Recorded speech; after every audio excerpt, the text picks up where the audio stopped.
The day my ex-wife's lawyer stood up in that courtroom, slapped a thick manila folder on the table, and declared that my company, the business I had bled for, sacrificed for, built from nothing with my own two hands, was marital property subject to equitable distribution, I didn't panic. I didn't flinch. I didn't even blink. I just reached into my own briefcase, pulled out a single document, slid it quietly across to my attorney, and watched the color drain from that lawyer's face in real time. 22 years. She had been my wife for 22 years, and in all that time she had no idea, not one clue, that the most important legal decision of my entire life had been made 48 hours before I ever put that engagement ring on her finger. My father told me something when I was 32 years old that I almost ignored. Almost. Thank God I didn't. Before I tell you what was in that document, and trust me, you are going to want to hear this, I need to ask you something first. If you had built a $4 million company from the ground up, starting with nothing but a truck, a toolbox, and a dream, and then someone tried to take half of it from you in a courtroom after walking away from your marriage, what would you do? Drop your answer in the comments right now. I read every single one.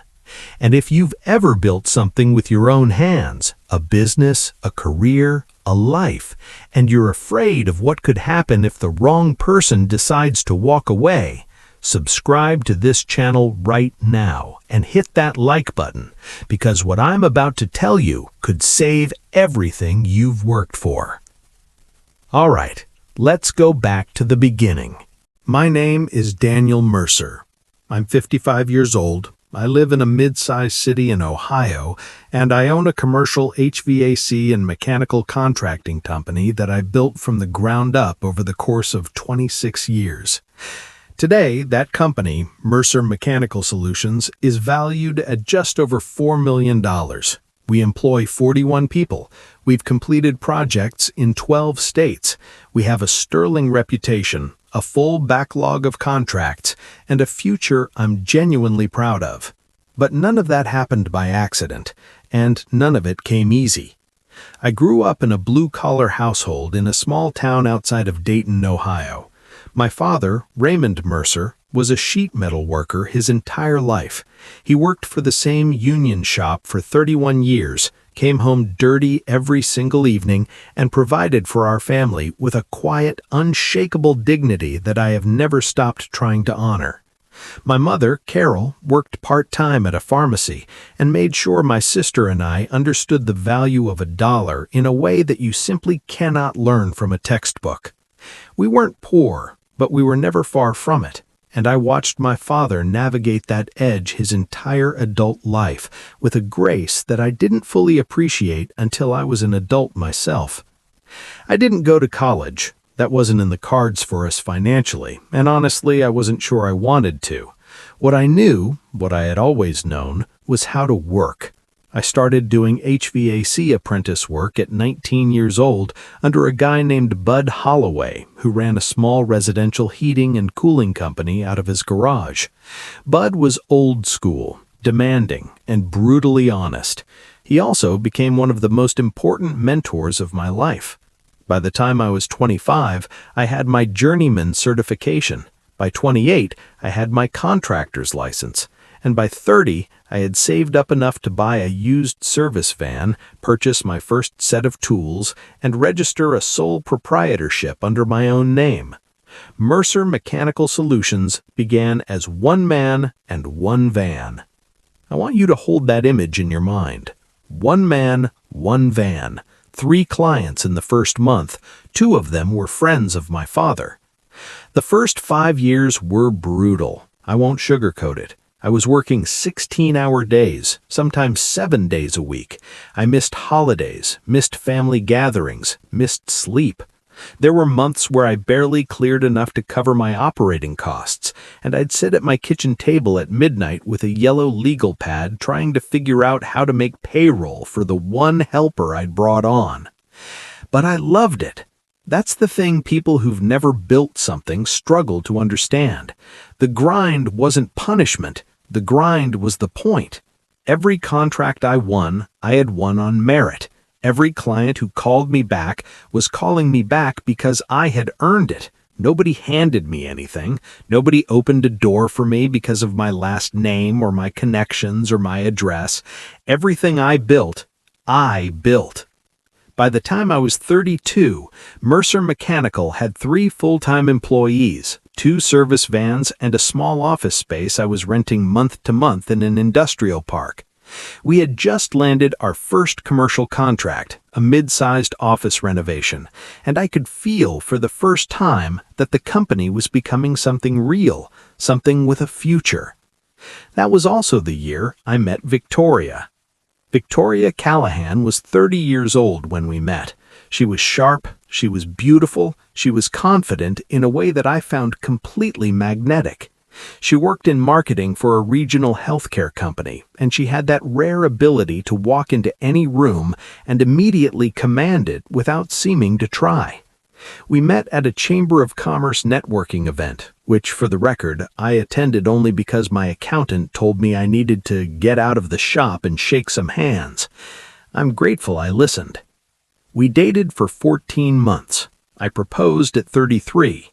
We married when I was 34. I want to be honest with you about Victoria, because this story isn't about making her into a villain, at least not in the beginning. When I married her, I loved her, genuinely. We had real years together, good years.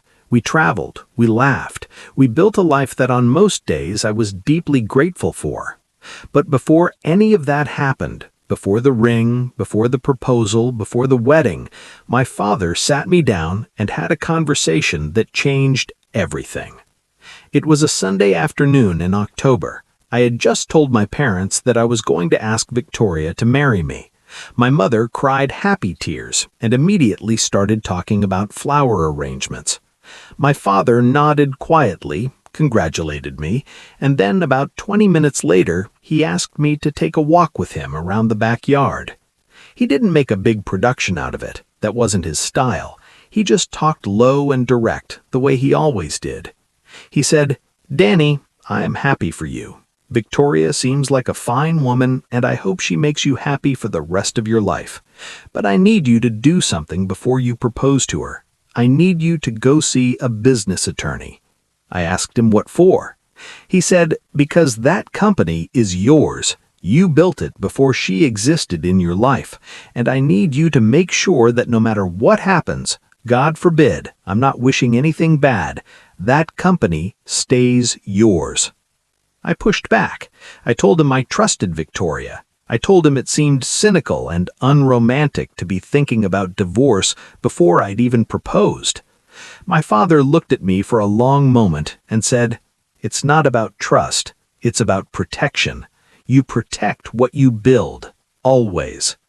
I thought about it for a week, and then I made an appointment with a business and family law attorney named Gerald Hutchins, who came highly recommended by my accountant. Gerald was thorough, methodical, and matter-of-fact. He explained to me in clear terms how separate property law works in Ohio, that assets you own prior to marriage and any business that is properly documented as premarital can be classified as separate property and protected from equitable division in a divorce, provided you take the right steps to maintain that separation throughout the marriage. He also warned me about commingling, the process by which separate property can lose its protected status if it becomes intertwined with marital assets in ways that can't be cleanly traced. Over the next 3 weeks, Gerald helped me document everything: the founding date of the business, the ownership structure, the valuation at that point in time. We made sure every title, every registration, every operating document was crystal clear. Mercer Mechanical Solutions was my separate property, established, owned, and operated entirely by me prior to marriage. I paid him his fee, filed everything properly, and then I went home and proposed to Victoria. I never told her what I had done. Not because I was hiding it maliciously, I want to be clear about that. I simply, in the way that a lot of people do when things are good, put it in a drawer and stopped thinking about it. It was done. It was protected. Life moved on. I won't compress 22 years of marriage into a few sentences and pretend it was all wonderful or terrible. Life isn't that clean. Victoria and I had real years together. We bought a home. We took vacations to Italy and Hawaii and Costa Rica.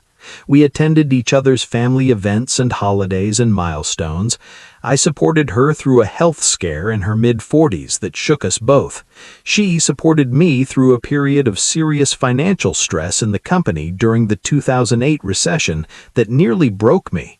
We were a team, but somewhere in the mid to late years, I think it started around year 15, something shifted. I couldn't point to a single moment. It was more like a slow tide going out. Less warmth, less connection, more parallel lives than shared ones, more polite roommates than partners.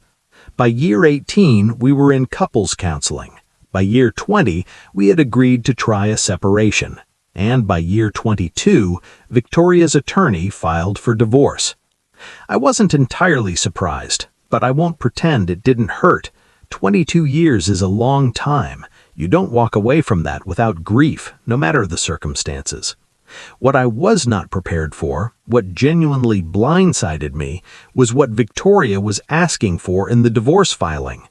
Her attorney's name was Patricia Drummond. I would come to know that name very well over the next 18 months. Patricia Drummond was described to me by multiple people in the legal community as a formidable divorce attorney. She was experienced, aggressive, and had a well-established record of securing large asset distributions for her clients. Victoria had clearly done her research. The initial filing came on Tuesday morning.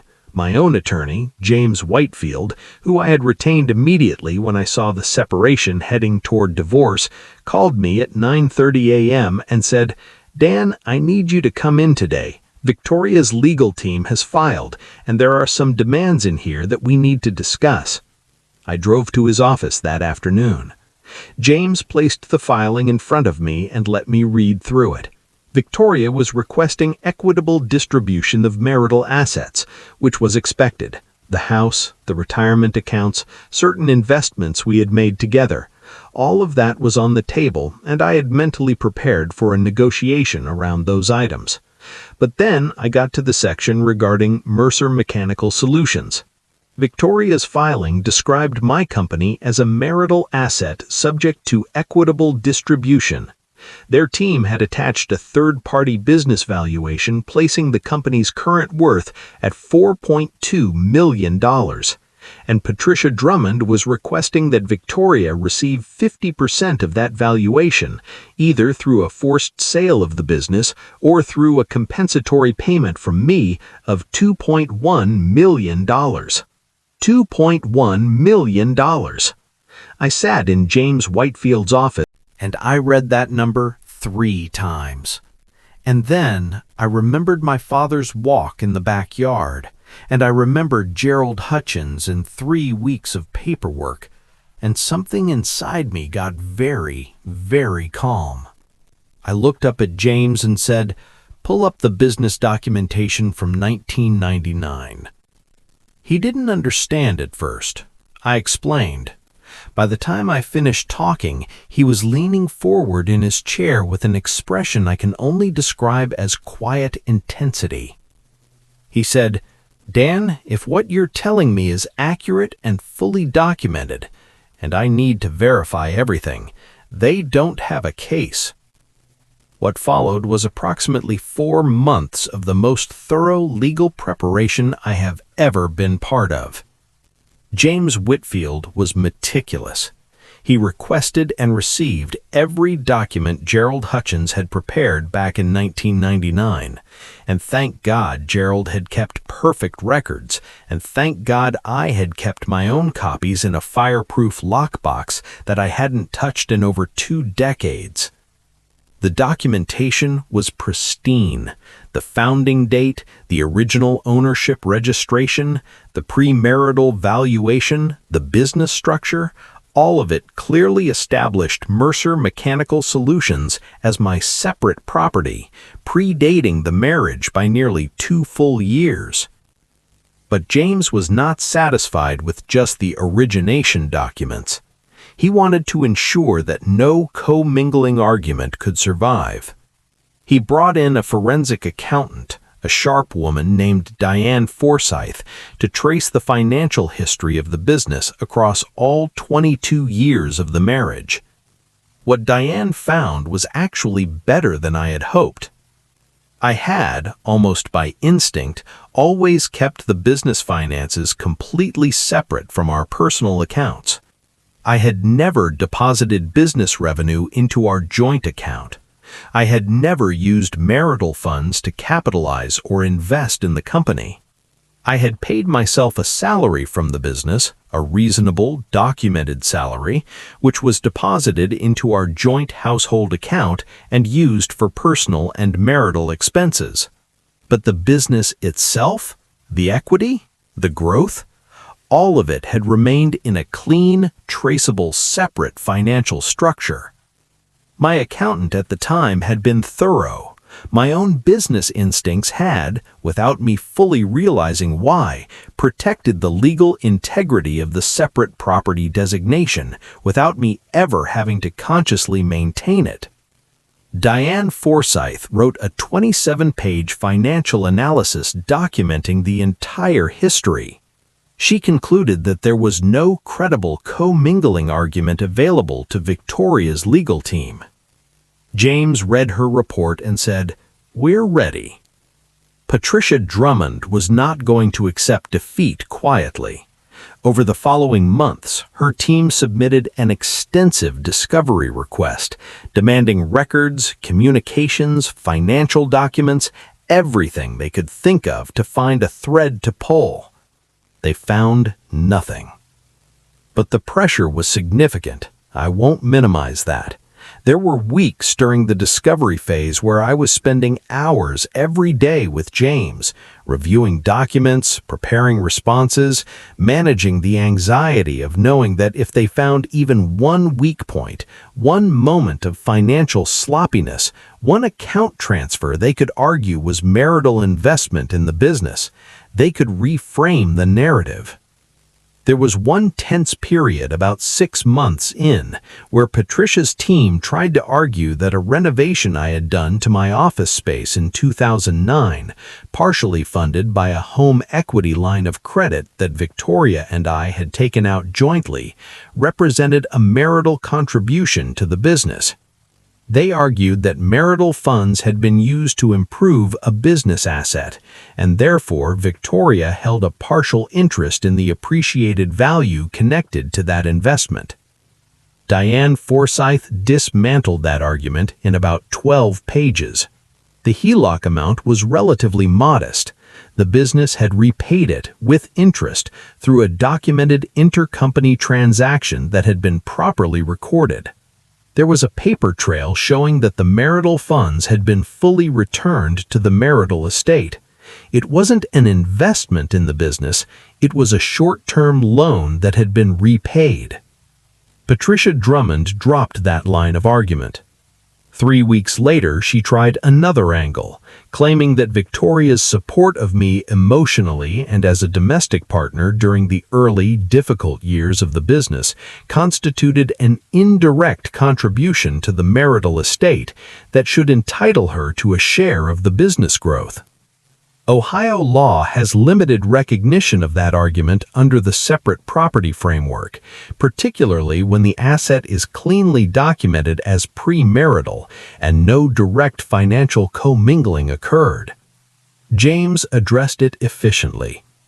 They were running out of threads to pull. The night before the final hearing, I sat alone in my home office. The house was already listed for sale as part of the overall settlement negotiations, and it felt hollow and strange. And I held in my hands the original business registration documents from 1999. The paper had yellowed slightly at the edges. The ink was a little faded, but every word was clear. I thought about my father. He had passed away 4 years earlier, at 78, after a short illness. He never knew that the walk in the backyard, the conversation I almost dismissed, would one day be the thing that saved everything I had built. I wished I could call him. I sat there for a long time, not thinking about Victoria, not thinking about Patricia Drummond or James Whitfield or forensic accountants or deposition transcripts. I was just thinking about my father and about a 32-year-old version of myself driving to a lawyer's office on a weekday morning because my father had asked me to. The next morning, I put on my best suit, drove downtown, and walked into that courthouse. The hearing was before a domestic relations judge named Honorable Margaret Cleary, who had a reputation for running a no-nonsense courtroom. James had briefed me thoroughly what to expect. Patricia Drummond and her associate arrived with boxes of documents. Victoria sat at the opposing table in a charcoal gray suit. I made eye contact briefly when I walked in. I nodded. She looked away. After some preliminary matters, Patricia Drummond made her opening argument. It was polished and aggressive. She painted a picture of a woman who had spent 22 years supporting her husband's career, managing the household, providing the emotional stability that allowed him to focus on building his company. She was good. I'll give her that. She was very good. Then James Whitfield stood up. He didn't raise his voice. He didn't perform. He simply began presenting documentation, one item at a time, in chronological order. He started with the original business registration, September 14, 1999. He presented the premarital business valuation conducted by Gerald Hutchins' office.